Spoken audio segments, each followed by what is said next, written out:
আসসালামু আলাইকুম। কেমন আছেন সবাই? আলহামদুলিল্লাহ আমি ভালো আছি। দেখুন আজকে রান্না করছি কাঁঠালের বিচি দিয়ে নারকেলের দিয়ে মুরগির মাংস। তো এই মুরগির মাংসটা কিন্তু একদম দেশি। নিজের হাতে রান্না করেছি, তাই আজ আপনাদের সাথে শেয়ার করছি। আপনারা দেশি মুরগির মাংস কিভাবে রান্না করেন আমাকে কিন্তু অবশ্যই জানাবে। দেখুন দেখতে ঠিক কতটা লোভনীয় লাগছে। তো পুরো প্রসেসটাই আজকে আমি আপনাদের সাথে শেয়ার করব। এই যে একটা মুরগি নিয়ে নিয়েছি, দেখুন মুরগিটা ঠিক কতটা বড়। আমি যখন মুরগিটা জবাই করেছি তখন কিন্তু বুঝতেই পারিনি যে মুরগিটা পেটে এত বড় বড় ডিম রয়েছে। যদি বুঝতে পারতাম মুরগির পেটে এত বড় ডিম হয়ে যাবে, মানে অল্প কিছুদিনের মধ্যেই কিন্তু ডিমগুলো মুরগি দিত। তো এই যে দেশি মুরগি নিজে রান্না করেছি, নিজে কুটা বাছা করেছি, এই যে সেটা আপনাদের দেখাচ্ছি। আমি আবার মুরগির পাটা নেই, কারণ দেশি মুরগি তো দেশি মুরগির পাটা আমি ব্যবহার করছি। আপনারা চাইলে নাও ব্যবহার করতে পারেন, এটা সম্পূর্ণ আপনাদের নিজেদের উপর। এই যে এখানে আমি কিছু মশলা নিয়ে নিয়েছি, দেখুন পেঁয়াজ নিয়েছি, রসুন নিয়েছি, আদা, এলাচ, লবঙ্গ, গোলমরিচ, জিরা, 2টা তেজপাতা নিয়েছি, দারুচিনি। এখন আপনারা মশলা আপনাদের পরিমাণ অনুযায়ী ব্যবহার করতে পারবেন। আমি এখানে মশলাগুলো একটু বেটে নিব। মশলাগুলো বেটে রান্না করব। আস্ত মশলা দিয়ে কিন্তু রান্না করলে রান্নাটা অতটাও মজার হবে না। আমি এখানে একটা কড়াইতে পরিমাণ মতো সরিষার তেল নিয়ে নিয়েছি। সরিষার তেলের রান্না খেতে কিন্তু অনেক বেশি মজার হয়। দেখুন 2টা তেজপাতা একটু ছিঁড়ে আমি এখানে দিয়ে দিচ্ছি এবং দিচ্ছি 2টা দারুচিনি। এখন দিয়ে দিচ্ছি পেঁয়াজ। পেঁয়াজটা কিন্তু গরম তেল হওয়ার আগেই দিবেন, মানে তেলটা হালকা গরম হবে তখন দিবেন। তেলটা খুব বেশি গরম হয়ে গেলে কিন্তু পেঁয়াজ দেয়া যাবে না। যেহেতু সরিষার তেল, এজন্য কিন্তু বাবলস উঠছে। তো এই পর্যায়ে আমি কিছুটা রসুনের বাটা দিয়ে দিচ্ছি। রসুন বাটা দিয়ে ক্রমাগত আপনারা নাড়তে থাকবেন। কেন নাড়তে থাকবেন? সরিষার তেলে কিন্তু বাবলস অনেক বেশি হয়। এ পর্যায়ে আমি প্রত্যেকটা মশলার থেকে একটু একটু করে মশলা দিয়ে দিচ্ছি। কিছুটা আদা বাটা দিয়েছি, কিছুটা গরম মশলা বাটা দিয়েছি, সব কিছুই অল্প অল্প দিয়ে দিচ্ছি, আর কিছুটা পরে দিব। এখন দিয়ে দিচ্ছি পরিমাণ মতো লবণ এবং শুকনা মরিচের গুঁড়া। এইগুলো দিয়েই আমি একটু ভালো করে মশলাটা কষিয়ে নিব। খুব বেশিক্ষণ কষানো যাবে না, মশলাগুলো যেন পুড়ে না যায়। এ পর্যায়ে আমি মাংসগুলো দিয়ে দিচ্ছি। এখানে আমি কলিজাটা উঠিয়ে রাখছি, যেহেতু কলিজা নরম হয় আর দেশি মুরগি ঠিক অনেকক্ষণ ধরেই কষানো হবে, তো কলিজাটা দিলে কলিজাটা ভেঙে যেতে পারে। কলিজাটা আমি একটু পরে দিব। মাংসটা খুব ভালোভাবে কষানো হয়ে গেলে তারপর আমি কলিজাটা দিয়ে দিব। এই যে দেখুন আমি খুব ভালোভাবে কষিয়ে নিচ্ছি। আপনারাও কি এভাবে দেশি মুরগির মাংস রান্না করেন, নাকি আপনারা অন্যভাবে রান্না করেন আমাকে কিন্তু জানাবেন।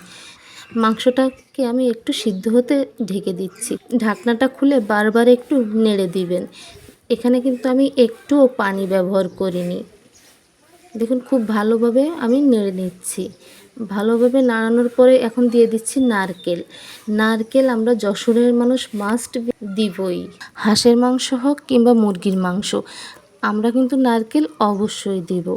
এই পর্যায়ে আমি কিছুটা কাঁঠালের বিচি নিয়ে নিয়েছি। দেখুন কাঁঠালের বিচিগুলোকে খুব সুন্দর করে আমি এর উপরে যে লাল আবরণটা উঠিয়ে নেওয়ার চেষ্টা করেছি। কিছুটা একটু থেকে গেছে, তাতে কোনো সমস্যা নাই। এটা সম্পূর্ণ আপনাদের নিজেদের উপর, চাইলে পুরো লালটাও রেখে আপনারা কিন্তু দিতে পারেন, কিন্তু আমি এখানে কিছুটা উঠিয়ে নিয়েছি। আপনারা চাইলে আরও সাদা করে নিতে পারেন। খুব ভালোভাবে মাংসের সাথে আমি মিশিয়ে নিব। খুব ভালোভাবে এ পর্যায়ে কষাতে হবে। কষানোর ফলে কিন্তু নারকেল থেকে যে আলাদা একটা তেল আছে এটা বেরিয়ে যাবে এবং মাংসটা খেতে তখন অনেক বেশি জুসি এবং মজা লাগবে। দেখুন আমি একটু ঢেকে দিয়েছি সিদ্ধ হওয়ার জন্য। খুব অল্প আছে এটাকে সিদ্ধ করতে হবে, যেহেতু এখনও কিন্তু আমি কোনো পানি ব্যবহার করিনি। মাংসর থেকে ছাড়া পানি, কাঁঠালের বিচি, নারকেল এগুলো থেকে ছাড়া যে পানি, সেই পানিতেই কিন্তু রান্নাটা আমার অর্ধেক সিদ্ধ হয়েই যাবে। খুব ভালোভাবে দেখুন আমি কষিয়ে নিচ্ছি।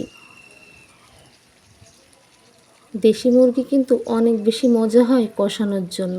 এ পর্যায়ে আমি আরেকটু পানি ব্যবহার করছি, যাতে করে মাংসটা খুব ভালোভাবে সিদ্ধ হয়ে যায়। এ পর্যায়ে আমি দেখুন কষানোটা আমার প্রায় শেষের পথে। এ পর্যায়ে আমি দিয়ে দিচ্ছি বাকি যে মশলাগুলো ছিল সেগুলা। আমি কিন্তু অর্ধেক অর্ধেক দিয়ে রান্না করেছি, একবারে পুরোটা দিয়ে দেইনি। এ পর্যায়ে আমি ডিম আর সেই কলিজাটাও দিয়ে দিব, যেহেতু কষানো আমার প্রায় শেষ। এখন সামান্য আরেকটু কষিয়ে নিব, এর জন্য সমস্ত মশলা এবং ডিম কলিজা সবই দিয়ে দিচ্ছি।